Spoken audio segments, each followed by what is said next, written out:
In June 2026, President Trump made a blunt assessment regarding Iran's nuclear stockpile.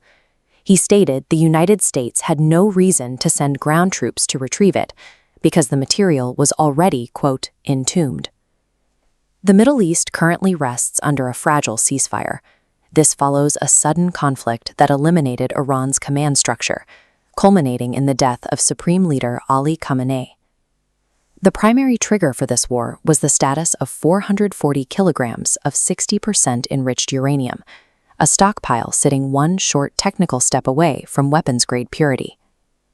Rather than risk American soldiers in a ground invasion to seize the material or attempt to secure it through a treaty, the U.S. military trapped the stockpile under tons of mountain rubble.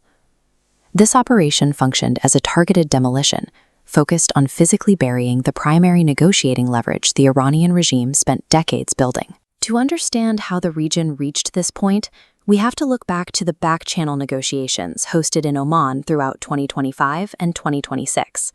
Iran's core strategy was using their nuclear enrichment program as a bargaining chip, offering to cap progress if the U.S. lifted international sanctions. The U.S. countered with a demand for zero enrichment, requiring a total dismantlement of the program.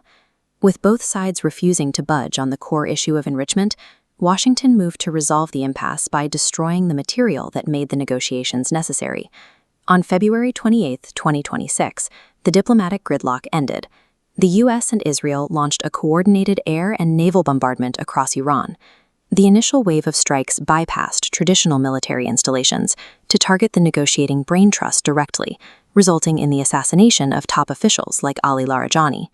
Simultaneously, strike packages converged on the primary nuclear sites at Fordow, Natanz, and Isfahan. The Pentagon explicitly designed the operation to destroy these massive desert complexes without ever putting American boots on the ground. President Trump later confirmed the rationale for an air-only campaign, citing the 1980 embassy hostage crisis under Jimmy Carter as a scenario he refused to repeat. Instead of a raid, specialized bunker-buster munitions shattered the roofs of the subterranean facilities. The 440-kilogram uranium stockpile was sealed beneath thousands of tons of earth and concrete. By executing a simultaneous decapitation of the political leadership and a structural burial of the nuclear material, the United States deleted Iran's two greatest sources of diplomatic leverage.